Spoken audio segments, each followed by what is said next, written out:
ఈరోజు మనం చెప్పుకునే కథ పేరు కోతి ముసలి. ఒకప్పుడు సముద్ర తీరంలో ఒక చెట్టు మీద అరుణముఖం అనే కోతి నివసించేది. ఈ చెట్టు యాపిల్ చెట్టు. దీనికి కాసిన యాపిల్ పండ్లు అమృతంలా ఉండేవి. ఒకరోజు వికారి అనే ముసలి ఒడ్డుకు ఈదుకుంటూ వచ్చింది. కోతి రుచి చూడమని దానికి కొన్ని యాపిల్ పండ్లు విసిరింది. ప్రతిరోజు ముసలి ఒడ్డుకు వచ్చి కోతి విసిరిన యాపిల్ పండ్లు తినసాగింది. రెండూ మంచి స్నేహితులైపోయాయి. వికారి కొన్ని పండ్లు ఇంటికి తీసుకుపోయి భార్యకిచ్చేది. తేనెలాంటి ఈ తియ్యటి యాపిల్ పండ్లు ఎక్కడి నుండి తెస్తున్నావని ఆమె భర్తను అడిగింది. వికారి తన కోతి స్నేహితుని గురించి చెప్పింది.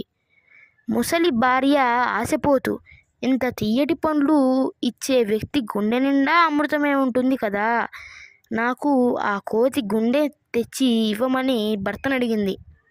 వికారికి కోపం వచ్చింది. మిత్రుని మోసం చేయడానికి ఒప్పుకోలేదు. ఆమె మొండు పట్టుపట్టింది. కోతి గుండెకాయ ఇచ్చే వరకు పచ్చి మంచినీళ్లు కూడా ముట్టనని భీష్మించుకుంది.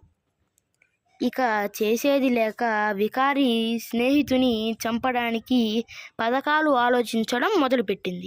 వికారి అరుణముఖం దగ్గరికి వచ్చి దాన్ని తన ఇంటికి భోజనానికి పిలిచింది. ఇంత మంచి స్నేహితుణ్ణి కలుసుకోవాలని తన భార్య ఉవ్విళ్ళూరుతుందని, అతన్ని చూసి ఎంతో సంతోషిస్తుందని చెప్పింది. పాపం అరుణముఖం స్నేహితుడి మాటలు నమ్మింది. అయితే సముద్రం దాటి మిత్రుడి ఇంటికి వెళ్ళడం ఎలా? అదే అడిగింది. తన వీపు మీద మోసుకొని వెళ్తానంది వికారి. సముద్రం మధ్యలో వికారి అరుణముఖాన్ని చంపడం కోసం లోతుకు తీసుకొని వెళ్ళింది. అరుణముఖం భయపడిపోయింది. ఎందుకలా చేస్తున్నావని అడిగింది. వికారి ఇక అరుణముఖం తప్పించుకోలేదులే అనుకుని విషయమంతా చెప్పింది. వెంటనే అరుణముఖం తడుముకోకుండా, అరే, తేనె నిండిన గుండెని చెట్టు మీద వదిలేసి వచ్చానే, ఒడ్డుకు పద, తీసుకోవద్దాం అంది. తెలివి తక్కువ మొసలి తీరానికి తీసుకువచ్చింది. ఒడ్డు దగ్గరకు రాగానే అరుణముఖం ఒక్క ఉదుటున ఒడ్డు మీదకి దూకి చెట్టు ఎక్కేసింది. ఇక దిగిరాలేదు. ఎంతసేపటికి రావడం లేదేమని వికారి అడిగింది.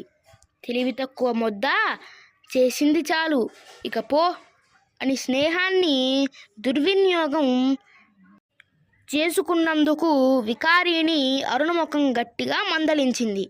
వికారి సిగ్గుతో తల వంచుకొని తనను తాను తిట్టుకుంటూ వెళ్ళిపోయింది. నీతి: మన ప్రాణం అయినా పణంగా పెట్టి స్నేహితుణ్ణి కాపాడుకోవాలి. స్నేహితునికి హాని తలపెట్టడం అంటే మనకు మనం హాని చేసుకోవడం. ఉపాయం ఉంటే అపాయాన్ని తప్పించుకోవచ్చు. ఫ్రెండ్స్, ఈ కథ మొత్తం విన్నారు కదా. వికారి స్థానంలో మీరుంటే ఏం చేస్తారో మన కామెంట్ బాక్స్లో పెట్టండి. Bye friends.